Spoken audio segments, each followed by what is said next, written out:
चलिए, नमस्कार आप सभी को आपके ही अपने प्यारे से यूट्यूब चैनल पे स्वागत है। और आशा और उम्मीद करता हूँ कि आप सब एकदम स्वस्थ होंगे, मस्त होंगे और आप अपने तैयारी में व्यस्त होंगे।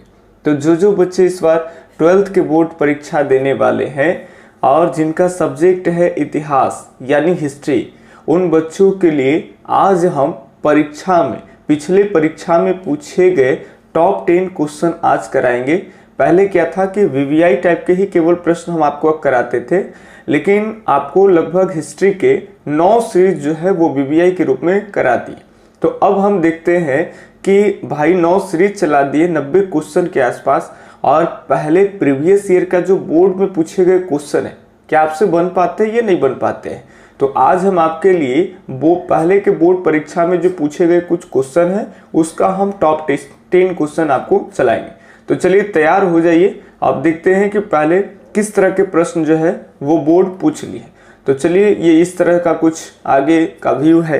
आप जानते हैं इसमें आगे जो बोर्ड में है वो लिखा होता है कितने टाइम रहेगा बोर्ड एग्जाम में आपको आंसर लिखने के, वो सारा कुछ होता है, कितने नंबर का होता है ये ऊपर होता है। चलिए अब यहाँ पे ध्यान से सुनिएगा। पहला क्वेश्चन है आपके सामने, ये क्वेश्चन हड़प्पा से लिया गया है। यदि आप हड़प्पा पढ़े होंगे तो आराम से इस चैप्टर को बना पाए होंगे। प्रश्न है आपके सामने कि चार्ल्स मैनसन, याद रखेंगे चार्ल्स मैनसन ने 1826 ईस्वी में, एक मिनट, चार्ल्स मैनसन ने 1826 ईस्वी में सर्वप्रथम किस टीले का उल्लेख किया था। इसके बारे में हम चैप्टर में पढ़ा रहे थे कि चार्ल्स मैनसन जो है वो हड़प्पा की तरफ जाके जब सर्वे किया तो उसको हड़प्पा के टीलों को देख करके लगा कि जरूर इसके नीचे कुछ न कुछ दबी कोई न कोई सिविलाइजेशन है, कुछ न कुछ इतिहास है। चूंकि 1826 में ही हड़प्पा से सर्वाधिक मात्रा में जो है वो ईंटें निकाले गए थे। ठीक है, इतने ईंटें निकाल लिए गए कि जो हड़प्पा बहुत इंपॉर्टेंट था वो इंपॉर्टेंट नहीं रह गया। इससे ज़्यादा इंपॉर्टेंट जो है वो मोहनजोदारो रह गया। आज भी हम जितना मोहनजोदारो के बारे में पढ़ते हैं उतनी हड़प्पा के बारे में नहीं पढ़ते। रीजन, हड़प्पा से भारी मात्रा में वस्तुएं ईंटें सब निकाल करके, और हड़प्पा के जो इतिहास है वहाँ पे बसने वाले जो बाद के जो लोग आए वो हड़प्पा को एकदम सभ्यता को ही उजाड़ दी, सारी वस्तुएं नष्ट कर दी, सारी चीजें निकाल करके अपने जरूरत में ले लिए। तो खुदाई के दौरान बहुत सारे पर्याप्त चीज मिले ही नहीं, और हड़प्पा जगह पे पर्याप्त उसका जो इतिहास है वो पता ही नहीं चल पाया। चलिए, तो ए का फर्स्ट ऑप्शन एकदम राइट है। ध्यान से देखिएगा सभी प्रश्नों को, ताकि बहुत सारे प्रश्न पिछले ईयर्स के ही रिपीटेड आते हैं, ये बार बार हमने देखा है। आपको इस चैनल पे कई प्रीवियस ईयर के क्वेश्चन हम आपको कराएंगे, तो आप देख पाइएगा कि पिछले वाला ही क्वेश्चन कई बार रिपीट पूछा है। चलिए, एक नीचे का क्वेश्चन है और दूसरे पेज का है, तो पहले क्वेश्चन देख लेंगे। सेकंड का, हड़प्पा सभ्यता में प्राप्त अवतल चक्की पर किस पुराविद ने प्रकाश डाला है। अवतल चक्की के ऊपर में आप पढ़े होंगे हड़प्पा में कि एक ऐसे पत्थर के इस तरह का मिले हैं, इस तरह के, और बीच में धंसा हुआ है, और एक ऐसे जैसे लोढ़ा सिलौटी जो हम बोलते हैं अपने यहाँ, तो कैसे इस पे ऐसे बेलने का काम करते हैं। तो एक ऐसा चक्की है जो अवतल आकार का है, तो इसको इतिहासकार सोचा है कि जरूर इसको जैसे कि कुछ पीसने उसने के काम इसको लिए जाते हैं। तो इस पे सबसे पहले कौन से पुराविद यानी आर्कियोलॉजिस्ट जो है वो प्रकाश डाले। चलिए, उन आर्कियोलॉजिस्ट का नाम आपको बताना है। अब सही जवाब हम देखें, सही जवाब एक बार आपको बताने हैं। चलिए, ये रहा आपके सामने ऑप्शन। क्या कनिंघम साहब प्रकाश डाले हैं, एक मिनट, क्या कनिंघम प्रकाश डाले हैं, या फिर जो है वो आपके अर्नेस्ट मैके डाले हैं, या फिर जॉन मार्शल डाले हैं, या फिर इनमें से कोई नहीं। तो बिल्कुल सही जवाब हो जाएगा, ये याद रखेंगे, अवतल चक्की के ऊपर जो प्रकाश डाले हैं वो आपके अर्नेस्ट मैके। एनसीईआरटी बुक भागवन निकालिएगा, वहां पे आप हड़प्पा वाला चैप्टर निकालिएगा तो दाएं साइड में आपको मिल जाएंगे अवतल चक्की के बारे में उल्लेख है, और वहीं पे इस पुराविद के नाम भी आपको मिल जाएंगे, अर्नेस्ट मैके। ठीक है, एक मिनट। चलिए, अब हम अगले प्रश्न पे देखें। अगला प्रश्न है हमारा, ध्यान सुनिएगा, ये तीसरा प्रश्न है। राय बहादुर यानी दयाराम साहनी बताइए दयाराम साहनी ने कहाँ उल्लेख करवाया, फटाफट से बताइए कि दयाराम साहनी ने कहाँ उत्खनन करवाया था। बताइए ऑप्शन 1 है मोहनजोदड़ो, दूसरा है आपका हड़प्पा, तीसरा है लोथल, चौथा है कालीबंगा। सही जवाब आप बताइए। पहले से पढ़ते आ रहे हैं, आपको सीरीज में बताए गए होंगे सभी चीजें। राय बहादुर दयाराम साहनी जो है वो कहाँ उत्खनन कराए थे, मोहनजोदारो में, हड़प्पा में, लोथल में, कालीबंगा में। बिल्कुल सही जवाब की बात कर लेंगे तो हो जाएंगे आपका मोहनजोदारो में। याद रखेंगे दयाराम साहनी कहाँ, तो मोहनजोदारो, ये याद रखेंगे। अब ये अगर जो मोहनजोदारो में आए हैं एकदम क्या है आपका सर जी, तो गलत है, ये याद रखेंगे क्या है, गलत है। अगर आप हड़प्पा में आ रहे हैं तो बिल्कुल आप सही हैं। याद रखेंगे दयाराम साहनी जो है वो कहाँ उल्लेख कराते हैं, हड़प्पा में। और अगर राखलदास बनर्जी रहेगा तब आपका सही हो जाता मोहनजोदारो। तो मोहनजोदारो अगर टिक लगाए हैं तो बिल्कुल गलत है, और हड़प्पा टिक लगाए हैं तो एकदम आपका बिल्कुल सही है। 1921 ईस्वी में दयाराम साहनी ने पहले हड़प्पा की खोज की है। पहले आप याद रखेंगे, पहले दया करेंगे प्रभु, और दया इतना ज्यादा कर दिए कि जल के राख हो जाओगे, सर बात ना। तो दूसरी बार अगले साल राखलदास बनर्जी, पहले दया दयाराम साहनी, ज्यादा दया हो गया, राख हो गया, राखलदास बनर्जी अगले साल 1922 ईस्वी में। ठीक है, याद रखेंगे राखलदास बनर्जी आपका आ जाएंगे मोहनजोदारो से, दयाराम साहनी आ जाएंगे हड़प्पा से। क्लियर है यहाँ पे। चलिए अब हम बढ़ते हैं चौथे प्रश्न के ऊपर में। प्रीवियस ईयर में पूछे गए चौथे प्रश्न पे हम देख रहे हैं। सभी प्रश्न आराम से बन जाएंगे। आप देख पा रहे हैं कितने हड़प्पा से क्वेश्चन आते हैं, और ये प्रत्येक साल आएंगे। अब कुछ नया प्रश्न नहीं आता, यही सारा कुछ प्रश्न आता है। तो आप केवल इस चैनल पे बने रहिए, सभी सीरीज को देखिए, और बोर्ड परीक्षा तक जाते जाते आप बिल्कुल कुछ भी नहीं पढ़े होंगे तो काफी सारे क्वेश्चन पे आपका अभ्यास हो जाएगा। चलिए 4 नंबर प्रश्न के ऊपर अगर हम बात करते हैं तो 4 नंबर प्रश्न है, सिंधु सभ्यता में गोदीबाड़ा कहाँ से मिला है। इसके बारे में हम आपको जिक्र किए होंगे पहले। कालीबंगा से मिला है, या फिर रोपड़ से मिला है, बनवाली यानी बनावली से मिला है, या फिर लोथल से। जल्दी जल्दी फटाफट से बताएंगे कौन सा ऑप्शन आपका सही हो जाएगा। अगर हम बात कर ले सिंधु सभ्यता में गोदीबाड़ा के, तो ये आपका गुजरात का भाग ऐसे ऐसे ये जो इलाका है, तो ये भारत का दक्षिण, तो ये गुजरात का जो कॉर्नर साइड पे है, यहाँ पे प्रमुख लोथल में बंदरगाह है। इसी बंदरगाह को ही हम कहते हैं गोदीबाड़ा। याद रखेंगे क्या कहते हैं, तो गोदीबाड़ा कहते हैं। ठीक है, ये गुजरात में पड़ता है। तो सही जवाब की अगर बात कर लेंगे तो गोदीबाड़ा कहाँ है, तो ये आपका लोथल में। इसके बारे में हम जिक्र किए थे कि कैसे समुद्री वाला जब ज्वार आता है तो इस गोदीबाड़ा जहाँ पानी के जहाज लगते हैं बंदरगाह, वहाँ जो है से कि पानी जम जाते हैं, और फिर कैसे पानी अगर रिटर्न ले लेगा तो जल स्तर डाउन हो जाएगा, तो जहाज़ें कीचड़ में फंस जाएंगे। लेकिन ऐसी बात नहीं है, कीचड़ में नहीं फंसते थे। इधर से जो ज्वार आते थे तो फाटक बंद कर दिया गया था, बीच में बहुत बढ़िया इंतजाम था। इन तमाम चीज़ों के बारे में आपको एक एक जानकारी हमने दिया। तो यहाँ पे 4 का ए ऑप्शन नहीं बल्कि डी ऑप्शन सही है, लोथल। क्लियर है यहाँ तक। चलिए अब हम 5 नंबर प्रश्न देखते हैं, इसके बाद मात्र 5 ही प्रश्न बच जाएंगे। अब एक सिंपल क्वेश्चन आ गया लोथल से ही कि लोथल कहाँ स्थित है। बताइए लोथल कहाँ स्थित है। सब लोग जानते हैं कि लोथल जो है वो गुजरात में स्थित है, तो ये आपका ए ही ऑप्शन सही होगा। लोथल कहाँ है, गुजरात में। अगले प्रश्न पे हम लोग बड़े जल्दी से देखेंगे। अगला प्रश्न है 6ठा नंबर प्रश्न है, ये भी आपका हड़प्पा से ही है।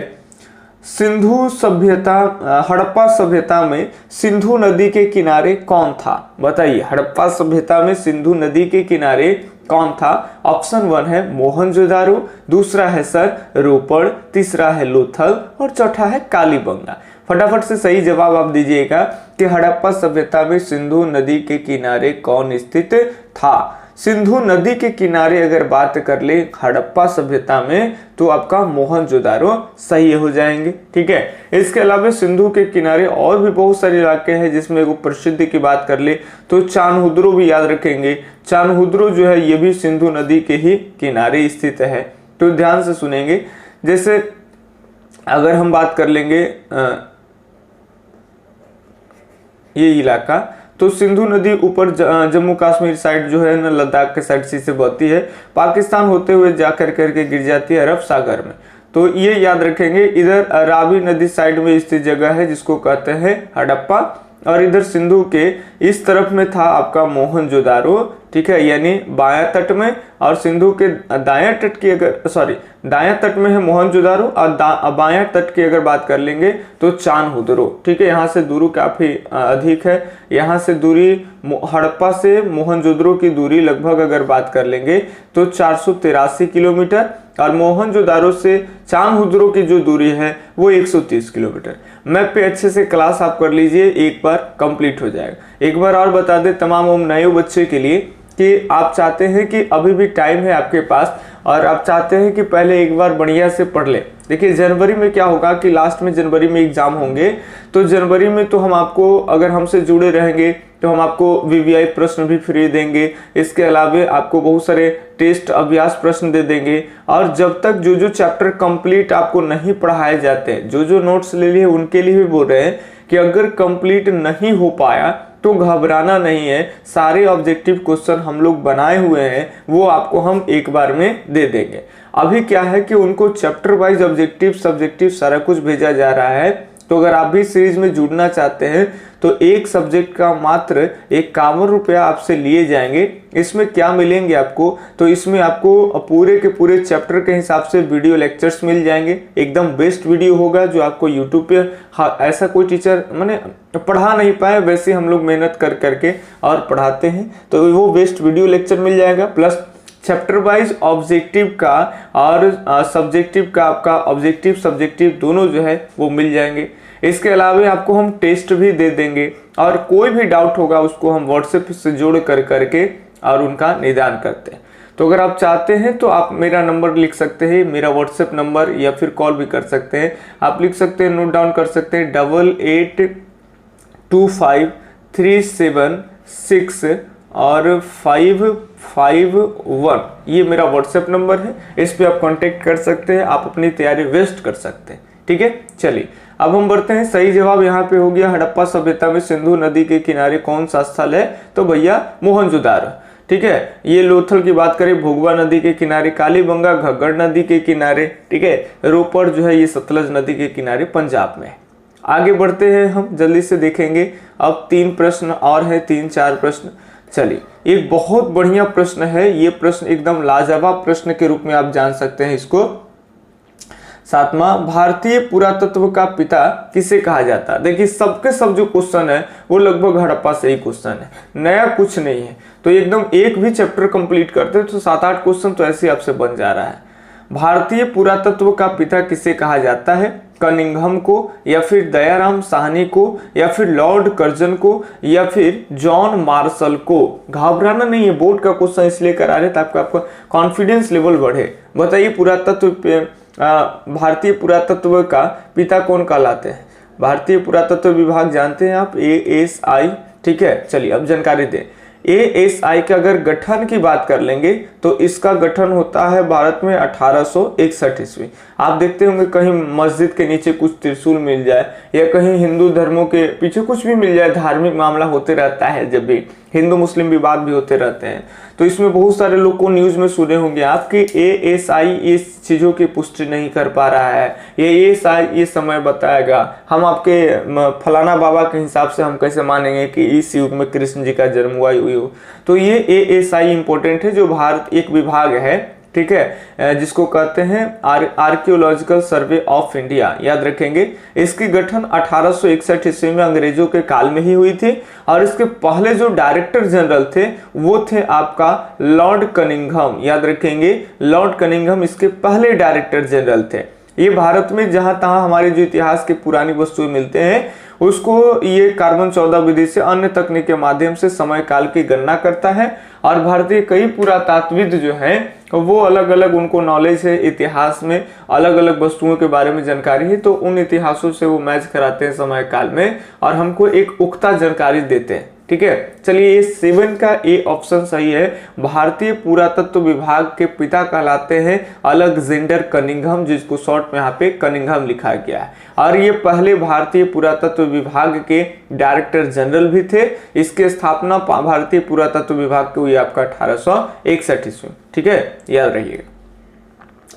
आगे बात कर लेंगे तो ये आपका 8वां प्रश्न है, हड़प्पा सभ्यता के काल में रावी नदी के किनारे कौन स्थित है? बताइए, हड़प्पा सभ्यता के काल में रावी नदी, अभी नदी का नाम दे दिया, तो बताइए रावी के किनारे कौन था? ये तो बहुत इजी है, इसीलिए डायरेक्ट टिक लगा दे आपको। रावी नदी के किनारे एक ही है, याद रखेंगे, हड़प्पा। रावी नदी के किनारे एक क्या है? प्रसिद्ध हड़प्पा है। चलिए अगला हम देखिए, प्यारा सा प्रश्न आपके सामने 9वां प्रश्न है। इतने सारे प्रश्न आपको मात्र और मात्र एक चैप्टर से है, तो अगर बढ़िया से स्टडी करते हैं, हालांकि जितने स्टडी हम लोग कराते हैं, जितने हार्ड आपसे करा लेते हैं, उतने में आपका बीपीएससी या यूपीएससी के मेंस पॉइंट ऑफ व्यू से भी आपकी तैयारी हो जाती है। बहुत सारे फैक्ट्स देख करके आपको तैयारी कराते हैं, और वो पढ़ने के बाद, हमारे वीडियो लेक्चर पढ़ने के बाद अगर हड़प्पा के किसी भी तरह का क्वेश्चन आता है तो आपको बहुत ही इजी लगेगा, मुस्कुरा के बना दीजिएगा।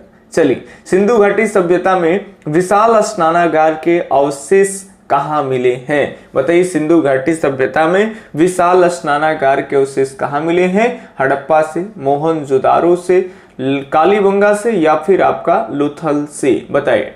विशाल स्नानागार की बात कर लेंगे तो विशाल स्नानागार ये क्या है? कई बार क्वेश्चन आएंगे आपसे कि हड़प्पा सभ्यता में विशाल स्नानागार का उल्लेख करें, तो ये एक आयताकार जलाशय है। इसमें उतरने के लिए उत्तर और दक्षिण से दोनों साइड से जो है इसके तल में उतरने के लिए सीढ़ियां बनी हुई है। इसके बारे में आपको यही सारा कुछ ऐसे लिखना जैसे आपको बता रहे हैं कि ये एक आयताकार जलाशय है, जिसका उल्लेख कहां से मिला है? तो मोहनजोदारो से मिला है आयताकार जलाशय। इसके तल में उतरने के लिए उत्तर और दक्षिण से सीढ़ियां बनी है। इसके तीनों और कक्ष बने हैं, याद रखेंगे, कमरे टाइप के बने हैं। कितने और? तो 3 और बाकी चारों तरफ जो है ये गलियारे वगैरह भी बने हुए हैं, ठीक है। इधर से लोग अपने आने जाने के लिए 3 और कक्ष है, और एक कक्ष में तो कुआं भी। यही सारा कुछ आपको लिखना होता है, हम आपको नोट्स में दे देते हैं सारा कुछ। ये बहुत इंपॉर्टेंट क्वेश्चन है कि विशाल स्नानागार से आप क्या समझते हैं, और याद रखेंगे विशाल स्नानागार का उल्लेख कहां से है? तो मोहनजोदारो से। तो ये 9वां प्रश्न भी हम आपको करा दिए। 10वां प्रश्न देखिए, ये इंपॉर्टेंट प्रश्न और बढ़िया प्रश्न आ गया आपके सामने। चलिए, प्रश्न है आपके सामने कि भाई कलकत्ता में एशियाटिक सोसाइटी ऑफ बंगाल की स्थापना कब हुई? बताइए, कलकत्ता में एशियाटिक सोसाइटी ऑफ बंगाल की स्थापना कब हुई? ऑप्शन है आपके सामने दिया हुआ, 1784 ईस्वी और 1783 ईस्वी, 1785 ईस्वी, 1790 ईस्वी। सही जवाब बताइए। चलिए हम सही जवाब की बात कर लेंगे। भारत के बंगाल प्रांतों पे अंग्रेजों का जब हुकूमत हो गया, बंगाल के बारे में आपको मॉडर्न हिस्ट्री में पढ़ना है, ठीक है। चलिए ध्यान से सुनेंगे। तो वहां 1784 ईस्वी में अंग्रेजों के समय में ही कलकत्ता में एशियाटिक सोसाइटी ऑफ बंगाल, जो अंग्रेजों का जो एक व्यापारिक केंद्र था, जिसको हम कहते हैं फोर्ट विलियम, तो फोर्ट विलियम के अंदर में ही ये, याद रखेंगे, इसकी स्थापना हुई थी कलकत्ता में एशियाटिक सोसाइटी ऑफ बंगाल, ठीक है। इसमें स्थापना हुई, ये हमारे भारतीय इतिहास के सांस्कृतिक कल्चर को अध्ययन करने का काम किया। तो इस समय ही बताएंगे आपको, अगर पूछ ले कि एशियाटिक सोसाइटी ऑफ बंगाल की स्थापना कलकत्ता में एशियाटिक सोसाइटी ऑफ बंगाल के समय गवर्नर जनरल कौन थे बंगाल के? तो वो याद रखेंगे, उस समय गवर्नर जनरल थे आपके वारेन हेस्टिंगस। नाम सुने होंगे आप लोग, वारेन हेस्टिंगस, ठीक है, ये ध्यान रखेंगे, वारेन हेस्टिंगस। वारेन हेस्टिंगस जो थे ये गवर्नर जनरल थे उस समय में, जब उस समय बंगाल में Calcutta Asiatic Society of Bengal की स्थापना हुई थी तब। याद रखेंगे। एक इंपॉर्टेंट और इनसे बन जाता है कि इन्होंने ही 1772 ईस्वी में द्वैध शासन को बंगाल से समाप्त किया था। याद रखेंगे, द्वैध शासन के बारे में आप पढ़े होंगे। दोहरा शासन, राजा भी टैक्स लेता था जनता से, नवाब भी, और फिर ये अंग्रेज भी टैक्स वसूलते थे। दो शासन था। द्वैध शासन को अगर बात कर लेंगे तो द्वैध शासन को लागू किया था 1764 में बक्सर का युद्ध होता है, और अगले साल 1765, चूंकि बक्सर जीत गया होता है अंग्रेज ना, तो 1765 ईस्वी में जो है कि द्वैध शासन को बंगाल में लागू करता है रॉबर्ट क्लाइव। रॉबर्ट क्लाइव लागू कर करके वो ब्रिटेन चला जाता है। इधर भारत में स्थिति जो है कि गंभीर होता रहता है। बीच में बताएंगे इसके बीच का वो समय काल जिसमें बंगाल की 1/3 आबादी मौत के काल के गाल में चला गया। लोग फसल रोपे ही नहीं, अंग्रेजों के टैक्स देने के लिए बोले हम भूखे ही मर जाएंगे लेकिन तुमको इतनी ज्यादा लगान नहीं देंगे, नवाब को भी टैक्स देंगे तुमको भी टैक्स देंगे क्या। तो वो लोग मरना पसंद किए, बंगाल की 1/3 आबादी मर गए। वारेन हेस्टिंग्स को लगा कि बंगाल से द्वैध शासन को हटानी चाहिए। तब 1772 ईस्वी में वारेन हेस्टिंग्स ने ही इस द्वैध शासन को खत्म किया। और याद रखेंगे इस समय 1784 ईस्वी की बात हो रही, इस समय भी कौन है, तो वारेन हेस्टिंग्स। तो ये आपके हम टॉप 10 क्वेश्चन करा दिए प्रीवियस बोर्ड में। आपको सीरीज अगर अच्छा लगा होगा तो आप कमेंट करिएगा।